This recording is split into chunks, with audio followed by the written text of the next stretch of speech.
اور بعض لوگ جو ہے مکہ مدینہ جاتے ہیں تو وہاں بھی پیٹھ کے بل پلٹنے کی کوشش کرتے ہیں اپنی نادانی کی بنا پر. اللہ کے نبی صلی اللہ علیہ وسلم اور آپ کے صحابہ مسجد میں داخل ہوتے تھے, مسجد سے لوٹ آتے تھے, پیٹھ کے بل نکلتے تھے سارے لوگ, کبھی کہیں نہیں آیا. اور اسی لیے سارے مسلمان اسی طریقے پہ قائم ہیں. اگر آپ کوئی نئی بات لاتا ہے تو وہ بتائے کہ کہاں ہے, کس کتاب میں ہے.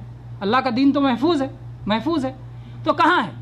اور یہ ابراہیم علیہ السلام ٹیک لگائے بیٹھے ہیں.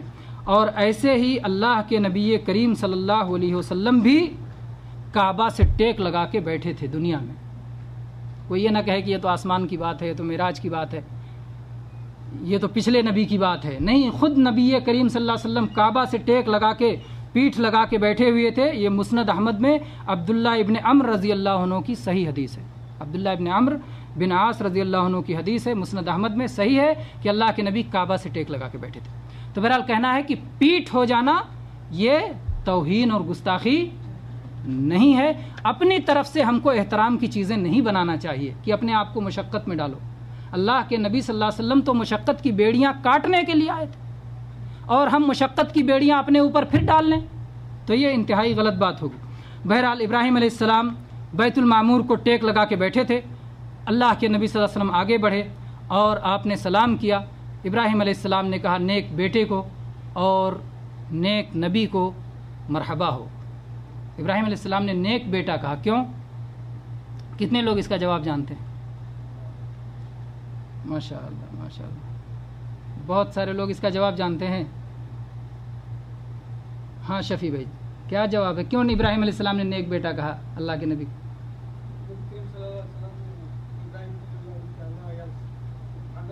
آپ کے نسب میں ابراہیم علیہ السلام, ہاں ابراہیم علیہ السلام کی کس اولاد سے آتے ہیں اللہ کے نبی؟ سب ماشاء اللہ. آئیے نام لیجیے. تو ابراہیم علیہ السلام کی نسل سے ہیں اللہ کے نبی صلی اللہ علیہ وسلم. اور پہلے بتایا گیا کہ وہ نبیوں کے باپ ہیں. اور ابراہیم علیہ السلام کے دو بیٹے تھے, اسحاق اور اسماعیل. اسماعیل کی اولاد میں سے ہیں اللہ کے نبی کریم صلی اللہ علیہ وسلم. ابراہیم علیہ السلام نے اس موقع پر اللہ کے نبی صلی اللہ علیہ وسلم سے کہا کہ اپنی امت کو آپ میرا سلام پہنچائیے. میرے بھائیو, ہم لوگ خوش نصیب ہیں کہ ہم کو ابراہیم علیہ السلام نے اپنا سلام بھیجا ہے. جب کوئی سلام بھیجے آپ کو تو کیسے جواب دیتے ہیں؟ علیہ وعلیکم السلام, یعنی جواب پہنچانے والے کو بھی سلام اور جس نے بھیجا ہے اس کو بھی سلام. تو اگر میں کہوں کہ ابراہیم علیہ السلام نے آپ کو سلام بھیجا ہے تو آپ کہیں گے علیہ وعلیہ السلام, یعنی آپ پر بھی سلامتی اور ابراہیم علیہ السلام پر بھی سلامتی. بہرحال یہ سلام پہنچانا گویا ابراہیم علیہ السلام کی سنت ہے. سلام پہنچانا ابراہیم علیہ السلام کی سنت ہے. تو کہتے ہیں کہ آپ اپنی امت کو میرا سلام پہنچائیے اور یہ بتائیے گا کہ جنت کی مٹی بہت پاکیزہ ہے اور پانی بہت شیریں ہے, بہت میٹھا پانی ہے اور مٹی بہت اچھی ہے, بہت زرخیز ہے. لیکن جنت ابھی چٹیل میدان ہے اور اس میں آپ کو پودے لگانا ہے. اگر آپ پودے لگانا چاہتے ہیں جنت میں تو آپ سبحان اللہ کہیے, الحمدللہ کہیے, لا الہ الا اللہ کہیے, اللہ اکبر کہیے اور لا حول ولا قوت الا باللہ کہیے. یہ جب آپ کہتے ہیں تو آپ کے لیے جنت میں درخت لگا دیا جاتا ہے. کتنا آسان ہے. سبحان اللہ کہتے ہیں کتنا وقت ہے. اگر نیت کے ساتھ اس فضل کو یاد رکھتے ہوئے کہ میں سبحان اللہ کہہ رہا ہوں, میرے لیے جنت میں ایک درخت لگ رہا ہے جس کا سایہ مجھے ملے گا, جس سے آرام مجھے ملے گا, جس کی ہریالی سے, آپ جانتے ہیں کہ کھجور کا درخت کتنا مفید درخت ہے. نخلا, بعض حدیثوں میں نخلا ہے کہ کھجور لگے گا, اور بعض میں ہے کہ ایک شجرہ, کوئی بھی درخت لگے گا.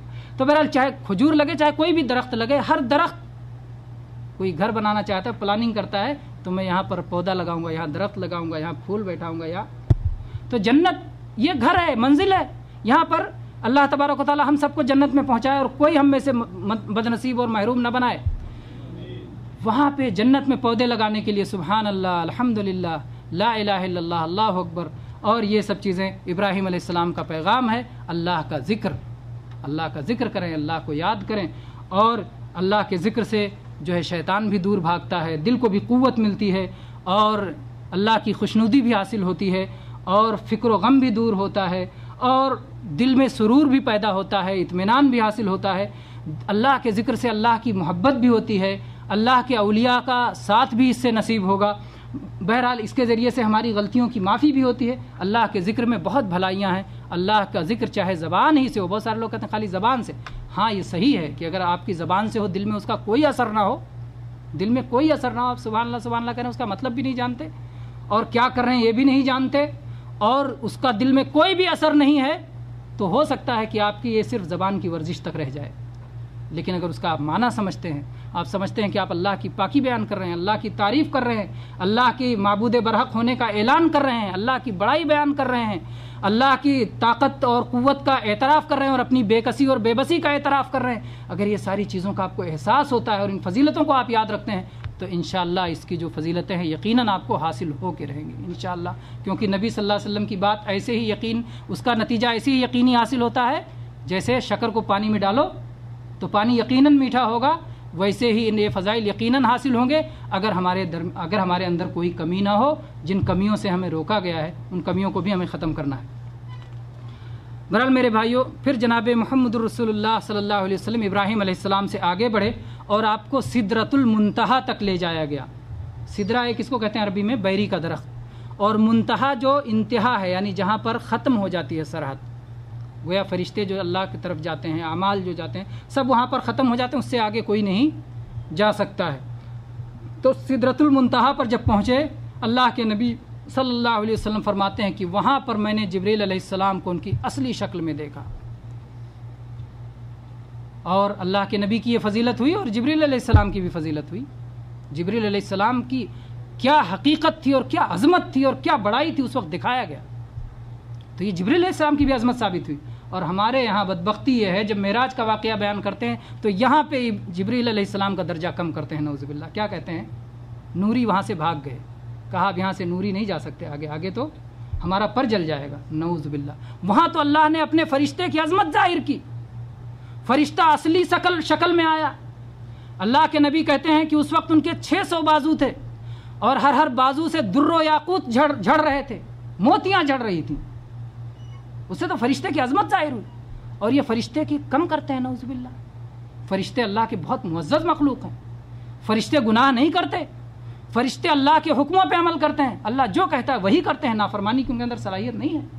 اللہ نے انہیں عزت دی ہے اور فرشتوں کے ذریعے اللہ اپنے بندوں کی مدد کرتا ہے. اپنے بندوں کی مدد کرتا ہے.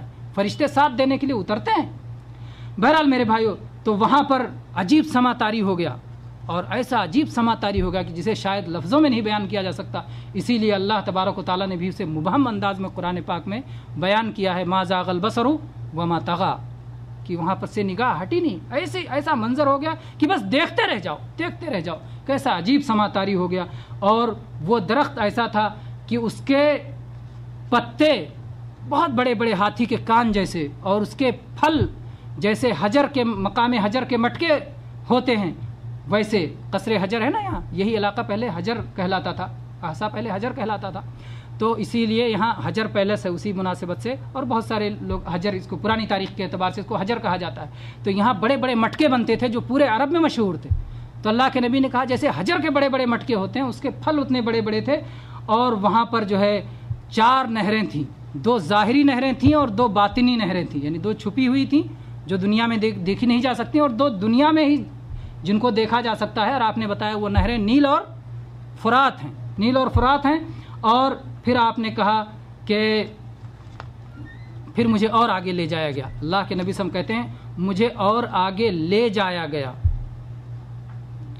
یہ جو ہے صحیح بخاری و مسلم میں ابو ذر رضی اللہ عنہ کی حدیث میں کہ مجھے اور آگے لے جایا گیا. تو لے جایا گیا تو اس کا مطلب قاصد ساتھ میں، جبریل السلام ساتھ میں. تو گیا سدرۃ المنتہا سے آگے آپ کو لے جایا گیا اور وہ بھی ساتھ میں تھے. یا اگر ساتھ میں نہ ہو، اگر کوئی کہتا ہے تو اس کی دلیل پیش کرے کہ جبریل علیہ السلام وہاں ساتھ چھوڑ کے چلے گئے تو کیا دلیل ہے، کہاں سے دلیل لاتے ہیں؟ اور اس کی کوئی صحیح دلیل نہیں. کہتے ہیں اللہ کے نبی صلی اللہ علیہ وسلم میں اتنا قریب ہو گیا کہ قلم کے لکھنے کی چرچراہٹ سنائی دے رہی تھی. وہاں پر گویا لوح محفوظ میں لکھا جا رہا تھا. اور پھر میرے سامنے بیت معمور کو پیش کیا گیا اور اس کے بعد میں جو ہے میرے سامنے ایک برتن میں شراب، ایک برتن میں دودھ، ایک برتن میں شہد. کتنی چیزیں ہو گئیں؟ شراب، دودھ اور شہد کو پیش کیا گیا. 3 چیزوں کو میرے سامنے پیش کیا. اس سے پہلے ضیافت کی گئی تھی کہاں پر؟ بیت المقدس میں. اور یہ ضیافت کی گئی معراج میں، ایک اسرا میں ضیافت ہوئی، ایک معراج میں ضیافت ہوئی، ایک زمین پہ ضیافت ہوئی، ایک آسمان میں ضیافت ہوئی۔ آسمان میں 3 چیزیں پیش کی گئی، شراب بھی پیش کی گئی، شہد بھی پیش کیا گیا اور دودھ بھی پیش کیا گیا۔ شہد کوئی معمولی چیز نہیں ہے، شہد میں اللہ تبارک و تعالیٰ نے قرآن پاک میں اعلان کیا ہے کہ اس میں شفا ہے، شفا ہے، لیکن دودھ اس سے بھی بڑھ کر ہے، دودھ اس سے بھی بڑھ کر ہے۔ اسی لیے اللہ نے دودھ کو شہد سے زیادہ پیدا کیا ہے۔ دودھ زیادہ ملتا ہے، جو انسانوں کے لیے زیادہ مفید اور زیادہ ضروری ہے وہ زیادہ مقدار میں ہے۔ یہ میرے بھائیو دین کا بہت بڑا اصول غالباً امام ابن تیمیہ رحمہ اللہ نے بیان کیا ہے کہ یہ کائنات اللہ کی ہے، اللہ نے اس کائنات میں جو نظام رکھا ہے وہی اپنے دین میں نظام رکھا ہے۔ جو انسان کو جس چیز کی جتنی زیادہ ضرورت ہوگی اتنی زیادہ اللہ نے دیا ہے۔ آپ کو ہوا کی ضرورت سب سے زیادہ ہے تو ہوا ہر جگہ ہے، پانی کی ضرورت اس سے کم ہے تو پانی ہوا سے کم ہے، غذا کی ضرورت پانی سے کم ہے تو غذا پانی سے کم ہے، غذا میں جس چیز کے کھانے کی ضرورت سب سے زیادہ ہے وہ سب سے زیادہ ہے، جس چیز کی ضرورت اس سے کم ہے وہ اس سے کم ہے۔ جتنا گیہوں پیدا ہوتا ہے دال اتنے ہی پیدا ہوتی ہے کہ دال کی پیداوار گیہوں سے کم ہے؟ دال کی پیداوار چاول سے کم ہے، اس لیے چاول کی زیادہ ضرورت ہے، روٹی کی زیادہ ضرورت ہے، دال کی اس کے مقابلے میں کم ضرورت ہے۔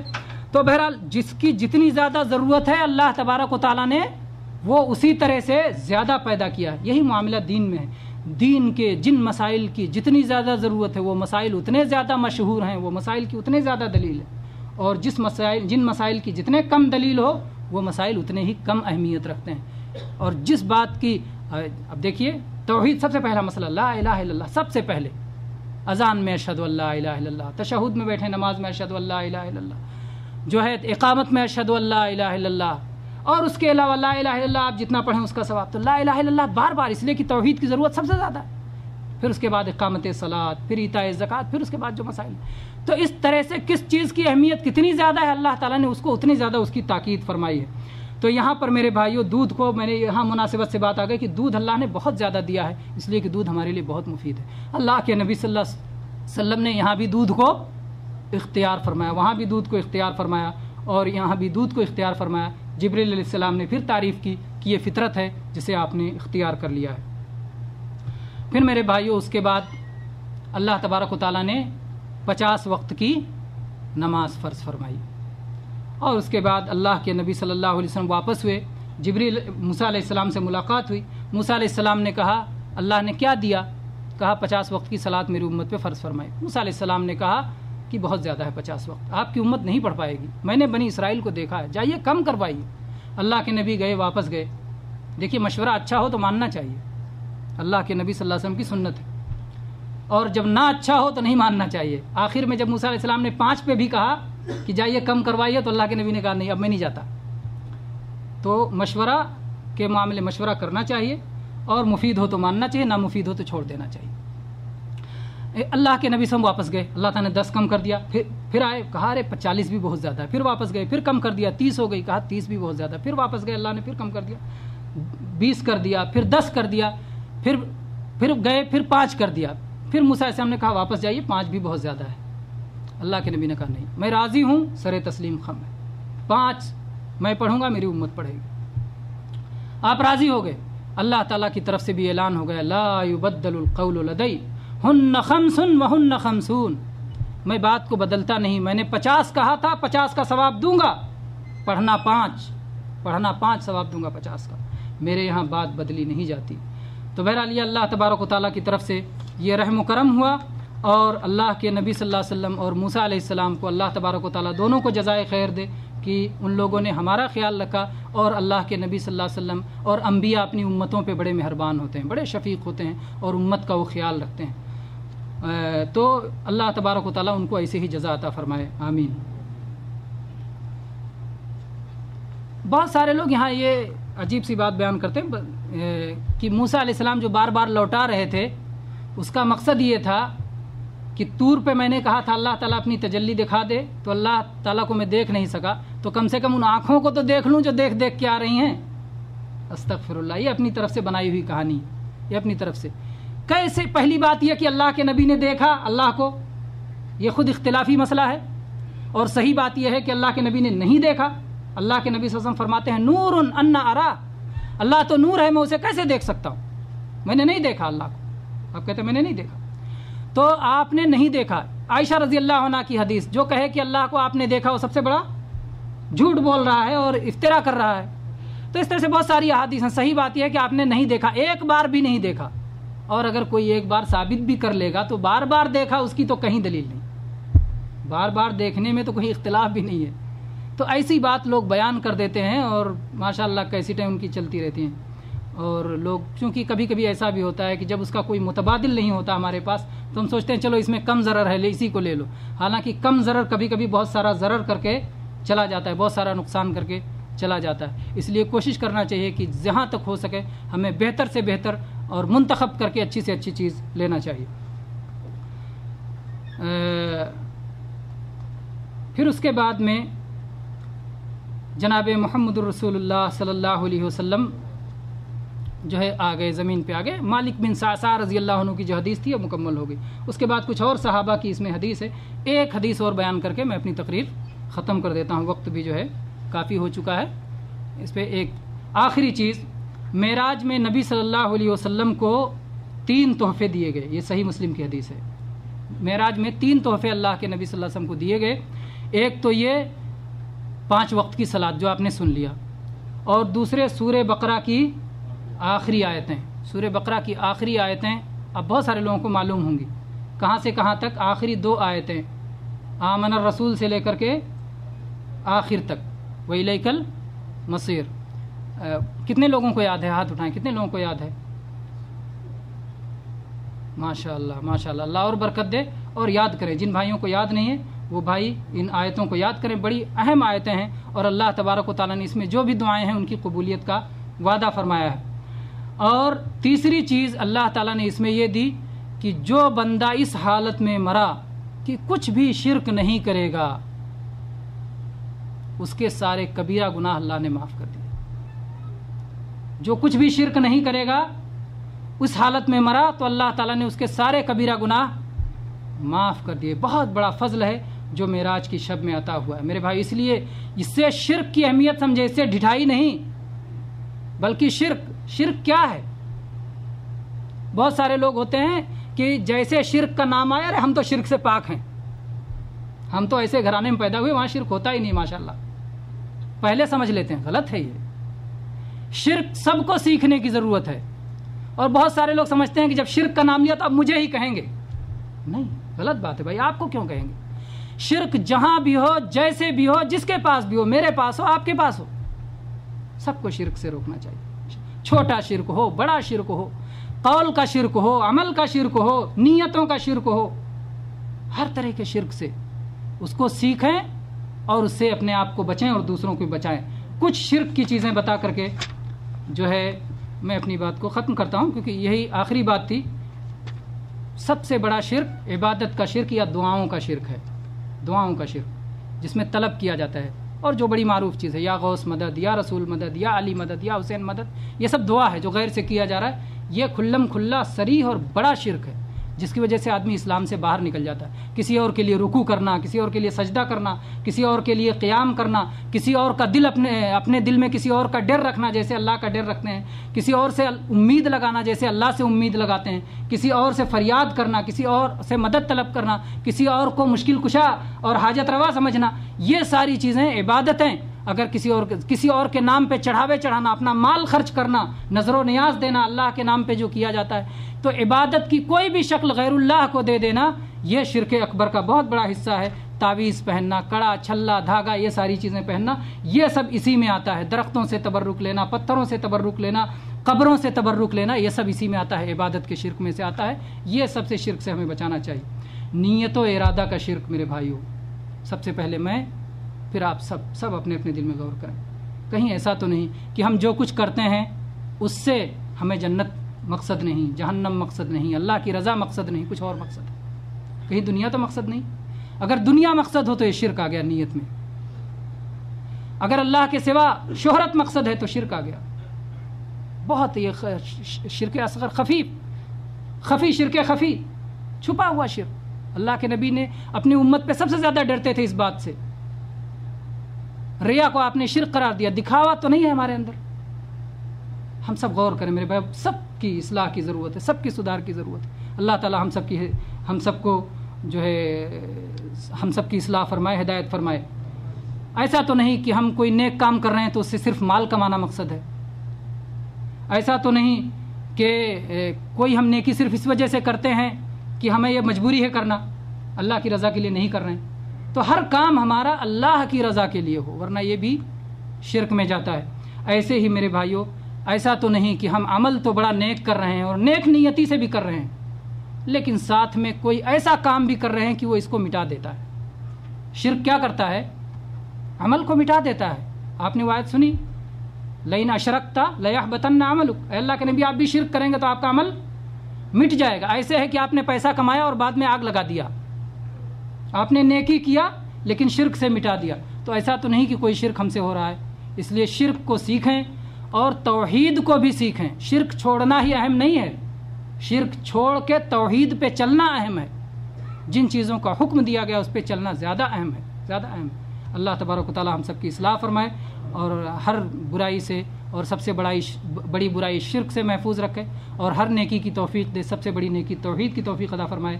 آمین۔ وآخر دعوانا الحمدللہ رب العالمین وصلی اللہ علی نبینا وسلم۔